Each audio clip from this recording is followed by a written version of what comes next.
ਜਦੋਂ ਗੱਲ ਆਸਟ੍ਰੇਲੀਆ ਦੀ ਆਂਦੀ ਹੈ ਸਟੂਡੈਂਟਸ ਦੇ ਜ਼ਿਆਦਾ ਸਵਾਲ ਜੀਟੀ ਨੂੰ ਲੈ ਕੇ ਰਹਿੰਦੇ ਨੇ ਕਿ ਸਾਡੀ ਜੀਟੀ ਕਲੀਅਰ ਹੋਣ ਨੂੰ ਬਹੁਤ ਟਾਈਮ ਲੱਗ ਰਿਹਾ, ਕਿੰਨੀ ਵੇਟ ਕਰੀਏ। ਪਰ ਇੱਕ ਸਵਾਲ ਹੋਰ ਵੀ ਬਹੁਤ ਜ਼ਿਆਦਾ ਜ਼ਰੂਰੀ ਹੈ ਕਿ ਜੇਕਰ ਜੀਟੀ ਕਲੀਅਰ ਹੋ ਜਾਏ ਤਾਂ ਪੱਕਾ ਮੰਨ ਲਿਆ ਜਾਏ ਕਿ ਆਸਟ੍ਰੇਲੀਆ ਦਾ ਵੀਜ਼ਾ ਲੱਗੇਗਾ, ਜਾਂ ਫਿਰ ਜੀਟੀ ਕਲੀਅਰ ਹੋਣ ਤੋਂ ਬਾਅਦ ਵੀ ਬਹੁਤ ਸਾਰੀਆਂ ਗੱਲਾਂ ਦਾ ਧਿਆਨ ਤੁਹਾਨੂੰ ਜ਼ਰੂਰ ਰੱਖਣਾ ਚਾਹੀਦਾ ਹੈ। ਸੋ ਅੱਜ ਦੀ ਇਸ ਵੀਡੀਓ ਵਿੱਚ ਬਹੁਤ ਕੁਝ ਅਜਿਹੀਆਂ ਗੱਲਾਂ ਖਾਸ ਰਹਿਣ ਵਾਲੀਆਂ ਨੇ ਜਿਸ ਦਾ ਜ਼ਿਆਦਾਤਰ ਸਟੂਡੈਂਟਸ ਨੂੰ ਪਤਾ ਹੀ ਨਹੀਂ ਹੁੰਦਾ ਤੇ ਸਵਾਲ ਬਹੁਤ ਸਾਰੇ ਹੁੰਦੇ ਨੇ। ਬਹੁਤ ਬਹੁਤ ਸਵਾਗਤ ਹੈ ਤੁਹਾਡਾ ਸਾਰਿਆਂ ਦਾ। ਮੈਂ ਹਾਂ ਹਰਜੋਤ ਕੌਰ ਤੇ ਅੱਜ ਆਸਟ੍ਰੇਲੀਆ ਨੂੰ ਲੈ ਕੇ ਸਾਰੀ ਖਾਸ ਇਨਫੋਰਮੇਸ਼ਨ ਤੁਹਾਡੇ ਨਾਲ ਸਾਂਝੀ ਕਰਨ ਜਾ ਰਹੇ ਨੇ ਫਰੰਟੀਅਰ ਇਮੀਗ੍ਰੇਸ਼ਨਸ ਤੋਂ ਅਬਰੋਡ ਐਜੂਕੇਸ਼ਨ ਐਡਵਾਈਜ਼ਰ ਕੀਰਤੀ ਜੈਨ ਸਾਡੇ ਨਾਲ ਨੇ। ਬਹੁਤ ਬਹੁਤ ਸਵਾਗਤ ਹੈ ਕੀਰਤੀ। ਸਤਿ ਸ਼੍ਰੀ ਅਕਾਲ। ਸਤਿ ਸ਼੍ਰੀ ਅਕਾਲ ਜੀ। ਸੋ ਕੀਰਤੀ, ਜੋ ਮੈਂ ਸ਼ੁਰੂਆਤ ਵਿੱਚ ਗੱਲ ਕੀਤੀ ਹੈ, ਹਾਲਾਂਕਿ ਮੈਂ ਇਹ ਸਵਾਲ ਵੀ ਜ਼ਰੂਰ ਰੱਖਾਂਗੀ ਕਿ ਕਿੰਨੀ ਦੇਰ ਸਟੂਡੈਂਟਸ ਜੀਟੀ ਲਈ ਵੇਟ ਕਰਨ ਕਲੀਅਰ ਹੋਣ ਦੀ, ਪਰ ਬਹੁਤ ਵੱਡੀ ਇੱਕ ਗੱਲ ਹੈ ਕਿ ਜੀਟੀਈ ਕਲੀਅਰ ਹੋਣ ਨੂੰ ਕੀ ਮੰਨ ਲਿਆ ਜਾਏ ਵੀਜ਼ਾ ਪੱਕਾ ਲੱਗੇਗਾ ਹੀ ਲੱਗੇਗਾ, ਜਾਂ ਫਿਰ ਉਸ ਤੋਂ ਬਾਅਦ ਵੀ ਕਈ ਤਰ੍ਹਾਂ ਦੇ ਚੈਲੰਜਸ ਹੁੰਦੇ ਨੇ? ਨਹੀਂ, ਬਿਲਕੁਲ ਵੀ ਨਹੀਂ। ਯੈਸ, ਜੀਟੀ ਇੱਕ ਬਹੁਤ ਵੱਡਾ ਫੈਕਟਰ ਹੈ ਆਪਣਾ ਆਸਟ੍ਰੇਲੀਆ ਦੀ ਆਪਾਂ ਜਦੋਂ ਗੱਲ ਕਰਦੇ ਹਾਂ ਵੀਜ਼ਾ ਲੈਣ ਲਈ, ਕਿਉਂਕਿ ਜਦੋਂ ਆਪਣੀ ਜੀਟੀ ਕਲੀਅਰ ਹੋਊਗੀ ਤਾਂ ਸਾਡੀ ਸੀਓਈ ਆਊਗੀ, ਦੈਨ ਅਸੀਂ ਕਿਤੇ ਨਾ ਕਿਤੇ ਆਪਣੀ ਐਮਬੈਸੀ ਵਿੱਚ ਫਾਈਲ ਲਾ ਸਕਦੇ ਹਾਂ। ਪਹਿਲੀ ਗੱਲ ਤਾਂ ਮੈਂ ਪਹਿਲਾ ਕੁਐਸਚਨ ਤੁਹਾਡਾ ਕਲੀਅਰ ਕਰਾਂਗੀ ਕਿ ਜੀਟੀ ਕਿੰਨੇ ਟਾਈਮ ਤੱਕ ਅਸੀਂ ਵੇਟ ਕਰ ਸਕਦੇ ਹਾਂ। ਸੋ ਕੋਈ ਵੀ ਯੂਨੀਵਰਸਿਟੀ ਉਹਦੇ ਅਪ ਟੂ 6 ਮੰਥਸ ਤੱਕ ਦਾ ਟਾਈਮ ਲੈ ਸਕਦੀ ਹੈ। ਕਈਆਂ ਦੀ ਜੀਟੀ 15 ਦਿਨ ਵਿੱਚ ਵੀ ਕਲੀਅਰ ਹੋ ਜਾਂਦੀ ਹੈ, 3 ਮਹੀਨੇ ਵੀ ਲੱਗ ਜਾਂਦੇ ਨੇ। ਸੋ ਮੈਕਸਿਮਮ 6 ਮੰਥਸ ਤੱਕ ਦਾ ਤਾਂ ਨਾਰਮਲ ਪ੍ਰੋਸੈਸ ਹੁੰਦਾ ਹੀ ਹੁੰਦਾ, ਕਿਉਂਕਿ ਯੂਨੀਵਰਸਿਟੀ ਟੂ ਯੂਨੀਵਰਸਿਟੀ ਵੇਰੀ ਕਰਦਾ ਹੈ।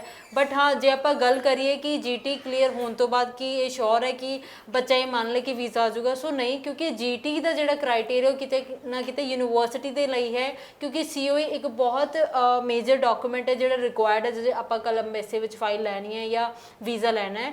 ਬਟ ਜੀਟੀ ਕਲੀਅਰੈਂਸ ਦਾ ਮਤਲਬ ਆ ਨਹੀਂ ਹੈ ਕਿ ਤੁਹਾਡਾ ਵੀਜ਼ਾ ਆਈ ਜਾਊਗਾ, ਕਿਉਂਕਿ ਜੀਟੀ ਤੋਂ ਬਾਅਦ ਹੀ ਜਦੋਂ ਆਪਣੀ ਕਲੀਅਰ ਹੋ ਜਾਂਦੀ ਹੈ ਯੂਨੀਵਰਸਿਟੀ ਸਾਡੇ ਤੋਂ ਰਿਕੁਐਸਟ ਕਰਦੀ ਹੈ ਕਿ ਅਸੀਂ ਆਪਣੀ ਫੀਸ ਪੇ ਕਰੀਏ, ਸੋ ਦੈਟ ਕਿ ਉਹਨਾਂ ਦੀ ਜਦੋਂ ਫੋਰਮੈਲਿਟੀਜ਼ ਕੰਪਲੀਟ ਹੋਗੀ ਤਾਂ ਉਹ ਸੀਓਈ ਰਿਲੀਜ਼ ਕਰਦੇ हैं।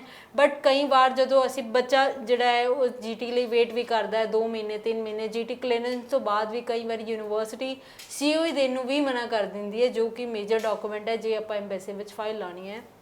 ਕਿਉਂਕਿ ਜੀਟੀ ਦੀ ਜਿਹੜੀ ਰਿਕੁਆਇਰਮੈਂਟਸ ਰਹਿੰਦੀ ਹੈ ਉਹ college to college, university to university vary ਕਰਦੀ ਹੈ। ਬਟ ਕਈ ਵਾਰ ਬੱਚੇ ਦੇ ਜਿਹੜੇ ਬੈਂਡ ਹੁੰਦੇ ਆ ਇੱਕ ਮੋਡਿਊਲ 'ਚ ਘੱਟ ਹੁੰਦੇ ਆ, ਸੋ ਕਈ ਵਾਰੀ ਜੀਟੀ ਆਪਣੀ ਕਲੀਅਰ ਹੋ ਜਾਂਦੀ ਹੈ, ਬਟ ਸੀਓਈ ਲਈ ਯੂਨੀਵਰਸਿਟੀ ਕਈ ਵਾਰ ਐਲੀਜੀਬਲ ਨਹੀਂ ਕਰਦੀ। ਮੇਨਲੀ ਇਹ ਕੇਸਿਸ ਹੁੰਦੇ ਆ ਜਦੋਂ ਬੱਚਾ ਡਿਪਲੋਮਾ ਟੂ ਡਿਗਰੀ ਪ੍ਰੋਗਰਾਮਸ ਲੈਂਦਾ ਹੈ, ਕਿਉਂਕਿ ਜਾਂ ਫਿਰ ਉਹਦਾ ਜਿਹੜਾ ਕਾਲਜ ਹੈ ਕਾਲਜ ਟੂ ਯੂਨੀਵਰਸਿਟੀ ਉਹ ਚੇਂਜ ਕਰ ਰਿਹਾ ਹੈ। ਸੋ ਉੱਥੇ ਕਈ ਵਾਰੀ ਕਾਲਜ ਦੀ ਰਿਕੁਆਇਰਮੈਂਟ ਡਿਫਰੈਂਟ ਹੁੰਦੀ ਹੈ ਤੇ ਯੂਨੀਵਰਸਿਟੀ ਦੀ ਰਿਕੁਆਇਰਮੈਂਟ ਡਿਫਰੈਂਟ ਰਹਿੰਦੀ ਹੈ, ਤੇ ਕਈ ਵਾਰੀ ਯੂਨੀਵਰਸਿਟੀ ਸਾਡੀ ਜਿਹੜੀ ਹੈ ਉਹ ਸੀਓਈ ਨੂੰ ਮਨਾ ਕਰ ਦਿੰਦੀ ਹੈ। ਸੋ ਇਨ ਸ਼ਾਰਟ, ਜੀਟੀ ਕਲੀਅਰੈਂਸ ਦਾ ਮਤਲਬ ਇਹ ਨਹੀਂ ਹੈ ਕਿ ਤੁਹਾਡਾ ਵੀਜ਼ਾ ਆ ਜਾਊਗਾ, ਕਿਉਂਕਿ ਜਦੋਂ ਕੱਲ੍ਹ ਐਮਬੈਸੀ ਨੇ ਵੀਜ਼ਾ ਦੇਣਾ ਜਾਂ ਯੂਨੀਵਰਸਿਟੀ ਨੇ ਤੁਹਾਨੂੰ ਸੀਓਈ ਦੇਣੀ ਹੈ ਤੇ ਦੋਨਾਂ ਦੀ ਜਿਹੜੀ ਰਿਕੁਆਇਰਮੈਂਟਸ ਹੈ ਉਹ ਡਿਫਰੈਂਟ ਹੈ ਤੇ ਉਹ ਪੂਰੀ ਕਰਨਾ ਵੀ ਜ਼ਰੂਰੀ ਹੈ। ਸੋ ਮੇਕ ਸ਼ੋਰ ਜਿਹੜੀ ਵੀ ਡਾਕੂਮੈਂਟ ਤੁਸੀਂ ਲਾ ਰਹੇ ਹੋ, ਭਾਵੇਂ ਫਾਈਨੈਂਸ਼ੀਅਲ ਹੋ ਗਏ, ਤੁਹਾਡੇ ਐਕੈਡੈਮਿਕਸ ਹੋ ਗਏ, ਆਇਲਸ ਜਾਂ ਪੀਟੀ ਦਾ ਸਕੋਰ ਕਾਰਡ ਹੋ ਗਿਆ, ਤੇ ਹੋਰ ਵੀ ਜਿਹੜੀ ਸਪੋਰਟਿੰਗ ਡਾਕੂਮੈਂਟਸ ਹੈ ਉਹ ਪ੍ਰੋਪਰਲੀ ਜੈਨੂਇਨ ਹੋਣ। ਕੋਈ ਵੀ ਬੋਗਸ ਡਾਕੂਮੈਂਟ ਤੁਹਾਡਾ ਨਹੀਂ ਹੋਣਾ ਚਾਹੀਦਾ ਹੈ। ਤੇ ਜਿਹੜੇ ਸਾਡੇ ਫੰਡਸ ਹੈ ਜਿਹੜੇ ਅਸੀਂ ਸ਼ੋਅ ਕਰਦੇ ਹਾਂ ਕੱਲ ਲਿਵਿੰਗ ਐਕਸਪੈਂਸ ਲਈ, ਸੋ ਉਹ ਪ੍ਰੋਪਰਲੀ ਰਿਕੁਆਇਰਡ ਜਿੰਨੇ ਰਹਿੰਦੇ ਉਹਦੇ ਅਕੋਰਡਿੰਗ ਜੇ ਤੁਸੀਂ ਸ਼ੋਅ ਕਰਦੇ ਹੋ। ਸੋ ਇਹ ਬਹੁਤ ਸਾਰੀ ਚੀਜ਼ਾਂ ਨੇ ਜਿਹੜੀ ਮੈਟਰ ਕਰਦੀਆਂ ਕੱਲ ਵੀਜ਼ਾ ਲੈਣ ਲਈ। ਜੀ ਜੀ ਬਿਲਕੁਲ। ਸੋ ਜ਼ਰੂਰ ਸਟੂਡੈਂਟਸ ਨੂੰ ਨਾ ਸਾਰੀ ਗੱਲਾਂ ਦਾ ਹੀ ਧਿਆਨ ਜ਼ਰੂਰ ਰੱਖਣਾ ਚਾਹੀਦਾ। ਸੋ ਕੀਰਤੀ, ਇੱਥੇ ਮੈਂ ਜ਼ਰੂਰ ਗੱਲ ਕਰਨਾ ਚਾਹੂੰਗੀ ਕਿ ਜਿਵੇਂ ਅਸੀਂ ਦੇਖ ਰਹੇ ਹਾਂ ਕਿ ਕੁਝ ਸਟੂਡੈਂਟਸ ਨੂੰ ਕਾਲਸ ਵੀ, ਇੰਟਰਵਿਊ ਕਾਲਸ ਵੀ ਆ ਰਹੀਆਂ ਨੇ ਵੈਰੀਫਿਕੇਸ਼ਨ ਪੁਆਇੰਟ ਆਫ ਵਿਊ ਤੋਂ, ਹਾਲਾਂਕਿ ਕੁਝ ਸੈਕਿੰਡਸ ਦੀ ਕਾਲ ਕਹੀ ਜਾ ਰਹੀ ਹੈ, ਪਰ ਇੱਥੇ ਸਟੂਡੈਂਟਸ ਨੂੰ ਕਿਹੜੀ ਗੱਲਾਂ ਦਾ ਧਿਆਨ ਜ਼ਰੂਰ ਰੱਖਣਾ ਚਾਹੀਦਾ ਔਰ ਕਿਸ ਤਰ੍ਹਾਂ ਦੀ ਤਿਆਰੀ, ਕਿਸ ਤਰ੍ਹਾਂ ਦੇ ਅਵੇਅਰ ਉਹਨਾਂ ਨੂੰ ਹੋਣਾ ਚਾਹੀਦਾ ਹੈ, ਕਿਹੜੀ ਕਿਹੜੀ ਗੱਲਾਂ ਦਾ ਉਹਨਾਂ ਨੂੰ ਪਤਾ ਹੋਣਾ ਚਾਹੀਦਾ ਤਾਂ ਕਿ ਜੇਕਰ ਉਹਨਾਂ ਨੂੰ ਵੀ ਕਾਲ ਆਉਂਦੀ ਹੈ ਕਿਸੇ ਤਰ੍ਹਾਂ ਨਾਲ ਵੈਰੀਫਿਕੇਸ਼ਨ ਦੇ ਲਈ ਤਾਂ ਉਹ ਰਾਈਟ ਆਨਸਰ ਦੇ ਸਕਣ? ਬਿਲਕੁਲ, ਇੰਟਰਵਿਊ ਡਿਫਰੈਂਟ ਸਟੇਜ ਤੇ ਆ ਸਕਦੇ। ਕਈ ਵਾਰ ਬੱਚੇ ਨੂੰ ਆਫਰ ਲੈਟਰ ਲੈਣ ਲਈ ਵੀ ਯੂਨੀਵਰਸਿਟੀ ਵੱਲੋਂ ਇੰਟਰਵਿਊ ਆ ਸਕਦੀ ਹੈ। ਕਈ ਵਾਰ ਜਦੋਂ ਬੱਚੇ ਦੀ ਫਾਈਲ ਐਮਬੈਸੀ ਦੇ ਵਿੱਚ ਹੁੰਦੀ ਹੈ ਤਾਂ ਇੰਟਰਵਿਊ ਆ ਸਕਦੀ ਹੈ। ਸੋ ਸਭ ਤੋਂ ਪਹਿਲਾਂ ਤਾਂ ਮੇਰੀ ਬੱਚੇ ਲਈ ਆਹੀ ਸੁਜੈਸ਼ਨ ਕਿ ਜਦੋਂ ਵੀ ਤੁਸੀਂ ਯੂਨੀਵਰਸਿਟੀ ਦੇ ਵਿੱਚ ਆਸਟ੍ਰੇਲੀਆ ਦੇ ਵਿੱਚ ਆਪਣਾ ਆਫਰ ਲੈਟਰ ਅਪਲਾਈ ਕੀਤਾ ਹੈ, ਸੋ ਮੇਕ ਸ਼ੋਰ ਤੁਸੀਂ ਅਬ ਮੈਂਟਲੀ ਪ੍ਰਿਪੇਅਰ ਰਹਿਣਾ ਇਸ ਚੀਜ਼ ਦਾ। ਜ਼ਰੂਰੀ ਨਹੀਂ ਹੈ ਇੰਟਰਵਿਊ ਹੈ, ਬਟ ਦੇਰ ਆਰ ਚਾਂਸਿਸ। ਸੋ ਜਦੋਂ ਆਪਾਂ ਚਾਂਸਿਸ ਦੀ ਗੱਲ ਕਰਦੇ ਹਾਂ ਤੇ ਉਹ ਚੀਜ਼ ਹੋ ਵੀ ਸਕਦੀ ਹੈ। ਸੋ ਜੇ ਤੁਸੀਂ ਉਹਦੇ ਲਈ ਮੈਂਟਲੀ ਪ੍ਰਿਪੇਅਰ ਹੋਵੋਗੇ, ਪ੍ਰਿਪਰੇਸ਼ਨ ਕਰਕੇ ਰੱਖੋਗੇ ਤੇ ਤੁਹਾਡੇ ਲਈ ਕਿਤੇ ਨਾ ਕਿਤੇ ਈਜ਼ੀ ਹੋ ਜਾਊਗਾ। ਕਈ ਬੱਚੇ ਨੂੰ ਬਹੁਤ ਜ਼ਿਆਦਾ ਫੋਬੀਆ ਰਹਿੰਦਾ ਹੈ ਕਿ ਇੰਟਰਵਿਊ ਆਊਗੀ, ਪਤਾ ਨਹੀਂ ਕਿੱਦਾਂ ਦੀ ਹੋਊਗੀ, ਮੈਂ ਆਨਸਰ ਕਰ ਪਾਵਾਂਗੇ ਜਾਂ ਨਹੀਂ ਕਰ ਪਾਊਂਗਾ।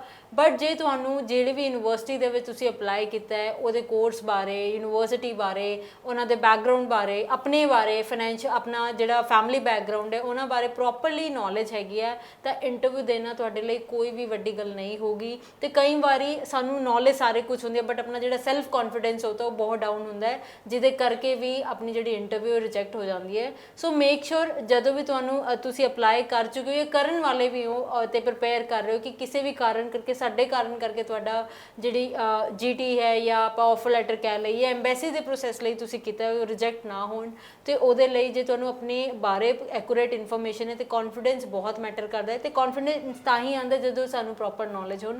ਤੇ ਤੁਹਾਨੂੰ ਬਹੁਤ ਸਾਰੀ ਚੀਜ਼ਾਂ ਦਾ ਧਿਆਨ ਰੱਖਣਾ, ਜਿਵੇਂ ਕਿ ਮੈਂ ਛੋਟੇ ਛੋਟੇ ਫੈਕਟਰਸ ਦੀ ਗੱਲ ਕੀਤੀ ਹੈ ਕਿ ਤੁਹਾਨੂੰ ਯੂਨੀਵਰਸਿਟੀ ਬਾਰੇ ਕਿਹੜਾ ਕੋਰਸ ਲਿੱਤਾ ਹੈ, ਕਿਹੜੀ ਯੂਨੀਵਰਸਿਟੀ ਵਿੱਚ ਜਾ ਰਹੇ ਹੋ ਤੇ ਰੈਂਕਿੰਗ ਕਿੱਦਾਂ ਦੀ ਹੈ ਉਹਦੀ, ਤੁਹਾਡਾ ਫੈਮਿਲੀ ਬੈਕਗ੍ਰਾਉਂਡ ਕਿੱਦਾਂ ਹੈ, ਤੁਹਾਡੇ ਐਕੈਡੈਮਿਕਸ ਬਾਰੇ ਤੁਹਾਡਾ ਗੈਪ ਹੈ ਤੇ ਉਹਨੂੰ ਕਿਵੇਂ ਜਸਟੀਫਾਈ ਕਰਨਾ। ਸੋ ਇਹ ਬਹੁਤ ਛੋਟੀ ਛੋਟੀ ਗੱਲਾਂ ਨੇ ਬਟ ਜੇ ਤੁਹਾਨੂੰ ਕਲੀਅਰ ਹੋਣਗੇ ਤਾਂ ਇੰਟਰਵਿਊ ਦੇਣਾ ਤੁਹਾਡੇ ਲਈ ਬਹੁਤ ਹੀ ਈਜ਼ੀ ਰਹੂਗਾ। ਬਿਲਕੁਲ ਸਹੀ ਗੱਲ ਹੈ। ਸੋ ਅਸੀਂ ਇਹੀ ਚਾਹੁੰਦੇ ਹਾਂ ਕਿ ਸਟੂਡੈਂਟਸ ਹਰ ਗੱਲ ਤੋਂ ਅਵੇਅਰ ਰਹਿਣ ਤੇ ਇਸ ਲਈ ਅਸੀਂ ਇਹਨਾਂ ਵੀਡੀਓਜ਼ ਦੇ ਜ਼ਰੀਏ ਹਰ ਇੱਕ ਖਾਸ ਗੱਲ ਤੁਹਾਡੇ ਨਾਲ ਸਾਂਝੀ ਵੀ ਕਰਦੇ ਹਾਂ। ਜੇਕਰ ਤੁਸੀਂ ਅਪਲਾਈ ਕੀਤਾ ਹੋਇਆ ਆਸਟ੍ਰੇਲੀਆ ਲਈ ਜਾਂ ਫਿਰ ਹਲੇ ਅਪਲਾਈ ਕਰਨ ਬਾਰੇ ਸੋਚ ਰਹੇ ਹੋ ਤਾਂ ਇਹਨਾਂ ਗੱਲਾਂ ਦਾ ਧਿਆਨ ਤੁਸੀਂ ਜ਼ਰੂਰ ਰੱਖੋ। ਸੋ ਕਿਉਂਕਿ ਇੱਥੇ ਜਦ ਗੱਲ ਅੱਜ ਆਪਾਂ ਖਾਸ ਤੌਰ ਤੇ ਜਿਵੇਂ ਜੀਟੀ ਨੂੰ ਲੈ ਕੇ ਗੱਲ ਕਰ ਰਹੇ ਹਾਂ ਤਾਂ ਜੀਟੀ ਕਲੀਅਰ ਹੋਣ 'ਚ ਕਿੰਨਾ ਟਾਈਮ, ਇਹ ਤਾਂ ਸਵਾਲ ਹਮੇਸ਼ਾ ਸਟੂਡੈਂਟਸ ਦਾ ਰਹਿੰਦਾ ਹੀ ਹੈ। ਪਰ ਕਈ ਵਾਰੀ ਅਸੀਂ ਕੁਝ ਸਟੂਡੈਂਟਸ ਦੀ ਪ੍ਰੋਫਾਈਲਸ ਦੇਖਦੇ ਹਾਂ ਜਦੋਂ ਸਾਡੇ ਤੱਕ ਸਵਾਲ ਪਹੁੰਚਾਉਂਦੇ ਨੇ ਕਿ ਬਹੁਤ ਟਾਈਮ ਸਟੂਡੈਂਟਸ ਵੇਟ ਕਰਦੇ ਰਹਿ ਜਾਂਦੇ ਨੇ ਤੇ ਅਸੀਂ ਸਾਰੇ ਜਾਣਦੇ ਹਾਂ ਕਿ ਹੁਣ ਰੀਸੈਂਟ ਪਾਸਟਰ ਸਟੂਡੈਂਟ ਨੂੰ ਹੀ ਲਿਆ ਜਾਂਦਾ ਹੈ। ਕਿੰਨੀ ਕੁ ਵੇਟ ਜਾਇਜ਼ ਉਹ ਟਾਈਮ ਵੇਟ ਕਰਨ ਤਾਂ ਕਿ ਇਹ ਨਾ ਹੋਵੇ ਕਿ ਉਹਨਾਂ ਦੀ ਪ੍ਰੋਫਾਈਲ ਬਾਅਦ 'ਚ ਐਲੀਜੀਬਲ ਹੀ ਨਾ ਰਹੇ ਅਪਲਾਈ ਕਰਨ ਲਈ।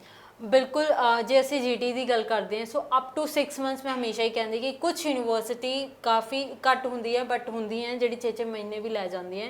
ਕਈ ਵਾਰੀ ਯੂਨੀਵਰਸਿਟੀ 10 ਦਿਨ ਵਿੱਚ ਵੀ ਕਲੀਅਰ ਕਰ ਦਿੰਦੀਆਂ ਬਟ ਮੇਰੇ ਕੋਲ ਹੁਣੇ ਐਦਾਂ ਹੀ ਇੱਕ ਰੀਸੈਂਟ ਕੇਸ ਆਇਆ ਜਿਹਦੇ ਵਿੱਚ ਬੱਚਾ 22 ਪਾਸ ਆਊਟ ਸੀਗਾ ਤੇ ਉਹਨੇ ਆਲਰੇਡੀ ਕਿਸੇ ਏਜੰਟ ਤੋਂ ਆਪਣਾ ਕੇਸ ਅਪਲਾਈ ਕੀਤਾ ਹੋਇਆ ਸੀਗਾ ਤੇ ਉਹਦੀ ਜੀਟੀ ਨੂੰ 1 ਸਾਲ ਹੋ ਗਿਆ ਸੀਗਾ ਕਿ ਬੱਚਾ ਵੇਟ ਕਰ ਰਿਹਾ ਹੈ। ਪਹਿਲੇ ਤਾਂ ਇੱਥੇ ਮੈਂ ਐਪਰੀਸ਼ੀਏਟ ਕਰਾਂਗੀ ਬੱਚੇ ਦੇ ਪੇਸ਼ੈਂਸ ਦੀ, ਕਿਉਂਕਿ ਅੱਜ ਕੱਲ੍ਹ ਬੱਚੇ ਪਹਿਲੀ ਗੱਲ ਤਾਂ ਪੇਸ਼ੈਂਸ ਹੀ ਨਹੀਂ ਰੱਖਦੇ ਹੈਗੇ ਤੇ ਉਹਨਾਂ ਨੂੰ ਰਹਿੰਦਾ ਕਿ 1 ਮਹੀਨਾ ਹੋ ਗਿਆ, 2 ਮਹੀਨਾ ਹੋ ਗਿਆ, ਕਦੇ ਇੱਥੋਂ ਕੇਸ ਵਿਡਰੋ ਕਰਾਉਂਦੇ, ਕਦੇ ਦੂਜੀ ਜਗ੍ਹਾ ਵਿਡਰੋ ਕਰਾਉਂਦੇ, ਜਿਹਦੇ ਕਰਕੇ ਉਹ ਕਈ ਵਾਰੀ ਇਹਨਾਂ ਗੱਲਾਂ ਵਿੱਚ ਵੀ ਆਪਣਾ ਕੇਸ ਖਰਾਬ ਕਰ ਲੈਂਦੇ ਆ। ਬਟ ਉਸ ਬੱਚੇ ਨੇ 1 ਸਾਲ ਇੱਕ ਏਜੰਟ ਕਾਲ ਵੇਟ ਕੀਤੀ ਤੇ ਵੇਟ ਕਰਨ ਤੋਂ ਬਾਅਦ ਵੀ ਉਹਦੇ ਕੋਲ ਰਿਵਰਟ ਇਹ ਆਇਆ ਕਿ ਉਹਦੀ ਜੀਟੀ ਜਿਹੜੀ ਉਹ ਰਿਜੈਕਟ ਹੋ ਗਈ ਹੈ। ਤੇ ਇੱਥੇ ਬਹੁਤ ਸਾਰੇ ਫੈਕਟਰਸ ਮੈਟਰ ਕਰਦੇ ਆ ਕਿ ਐਕਚੁਅਲ ਵਿੱਚ ਜੇ ਯੂਨੀਵਰਸਿਟੀ ਨੇ ਇੰਨਾ, ਪਹਿਲੀ ਗੱਲ ਤਾਂ ਯੂਨੀਵਰਸਿਟੀ ਸਾਲ ਨਹੀਂ ਲੈਂਦੀ ਹੈ, 6 ਮੰਥਸ ਤੱਕ ਆਪਾਂ ਕਹਿ ਸਕਦੇ ਕਿ ਯੂਨੀਵਰਸਿਟੀ ਟਾਈਮ ਲੈ ਲੈਂਦੀ ਹੈ ਬਟ ਜੇ ਚਲੋ ਯੂਨੀਵਰਸਿਟੀ ਨੇ ਉਹਦਾ ਸਾਲ ਲੈ ਵੀ ਲਿੱਤਾ ਤੇ ਆਫਕੋਰਸ ਕਿਸੇ ਪ੍ਰੋਸੈਸ ਕਰਕੇ ਲਿੱਤਾ ਹੋਣਾ ਬਟ ਐਟ ਦੈਨ ਰਿਜੈਕਸ਼ਨ ਉਹ ਐਕਸੈਪਟੇਬਲ ਨਹੀਂ ਹੈ। ਬਟ ਇੱਥੇ 2 ਗਲਤੀਆਂ ਨੇ, ਹੋ ਸਕਦਾ ਹੈ ਜਿਹੜੇ ਏਜੰਟ ਕੋਲ ਉਹਨੇ ਫਾਈਲ ਲਾਈ ਹੈ ਉਹ ਐਕਸਪਰਟੀਜ਼ ਨਹੀਂ ਸੀਗਾ ਜਾਂ ਉਹਦੇ ਡਾਇਰੈਕਟ ਟਾਈਪਸ ਨਹੀਂ ਹੋਣਗੇ ਜਾਂ ਹੋ ਸਕਦਾ ਹੈ ਕਿ ਬੱਚੇ ਨੂੰ ਉਹਨੇ ਕਲੀਅਰ ਪਿਕਚਰ ਹੀ ਨਹੀਂ ਦਿਖਾਈ ਜਿਹਦੇ ਕਰਕੇ 1 ਸਾਲ ਬਾਅਦ ਬੱਚੇ ਨੂੰ ਕਹਿੰਦਾ ਕਿ ਤੇਰਾ ਜਿਹੜੀ ਜੀਟੀ ਹੈ ਉਹ ਕਲੀਅਰ ਨਹੀਂ ਹੋਈ ਹੈ। ਸੋ ਬਟ ਇੱਥੇ ਬੱਚੇ ਦੀ ਗਲਤੀ ਕਿੱਥੇ ਸੀਗੀ ਕਿ ਉਹਨੇ ਇੱਕੋ ਜਗ੍ਹਾ ਅਪਲਾਈ ਕੀਤਾ ਹੋਇਆ ਸੀਗਾ, ਕੋਈ ਬੈਕਅਪ ਆਪਸ਼ਨ ਨਹੀਂ ਲਿੱਤਾ। ਸੋ ਜਦੋਂ ਵੀ ਮੈਂ ਤੁਹਾਨੂੰ ਸੁਜੈਸਟ ਕਰਦੀ ਹਾਂ ਕੋਈ ਵੀ ਚੀਜ਼ ਤੇ ਹਮੇਸ਼ਾ ਹੀ ਕਹਿੰਦੀ ਕਿ ਐਟਲੀਸਟ 3 ਤੋਂ 4 ਆਪਸ਼ਨ ਲੈ ਕੇ ਚੱਲਣਾ ਬਹੁਤ ਹੀ ਜ਼ਿਆਦਾ ਜ਼ਰੂਰੀ ਹੈ ਕਿਉਂਕਿ ਸਾਨੂੰ ਸ਼ੋਰ ਨਹੀਂ ਹੈਗਾ ਕਿ ਕੱਲ ਜੇ ਆਪਾਂ ਜੀਟੀ ਅਪਲਾਈ ਕੀਤੀ ਹੈ ਤਾਂ ਉਹ ਕਲੀਅਰ ਹੋਊਗੀ ਨਹੀਂ ਹੋਊਗੀ। ਯੈਸ ਅਸੀਂ ਐਲੀਜੀਬਲ ਹੈ ਤਾਂ ਹੀ ਅਪਲਾਈ ਕਰਦੇ ਆ ਬਟ ਇਹ ਚੀਜ਼ ਵੀ ਧਿਆਨ ਰੱਖੋ ਕਿ ਨੰਬਰ ਆਫ ਐਪਲੀਕੇਸ਼ਨ ਬਹੁਤ ਜ਼ਿਆਦਾ ਹੁੰਦੇ ਹੈ ਤੇ ਫਸਟ ਕਮ ਫਸਟ ਸਰਵ ਵਾਲੀ ਗੱਲ ਹੈ। ਕਈ ਵਾਰੀ ਐਲੀਜੀਬਲ ਹੋ ਕੇ ਵੀ ਸਾਡੀ ਜਿਹੜੀ ਜੀਟੀ ਉਹ ਕਲੀਅਰ ਨਹੀਂ ਹੁੰਦੀ ਬਟ ਜੇ ਤੁਸੀਂ 3 ਤੋਂ 4 ਜਗ੍ਹਾ ਅਪਲਾਈ ਕੀਤਾ ਹੋਏਗਾ, ਇੱਕ ਜਗ੍ਹਾ ਰਿਜੈਕਟ ਵੀ ਹੋ ਗਏ ਜਾਂ 2 ਜਗ੍ਹਾ ਰਿਜੈਕਟ ਹੋ ਗਏ ਤੇ ਐਟਲੀਸਟ ਤਾਂ ਵੀ ਤੁਹਾਡੇ ਕੋਲ ਕਿਤੇ ਨਾ ਕਿਤੇ 1 ਜਾਂ 2 ਬੈਕਅਪ ਆਪਸ਼ਨ ਹੈ।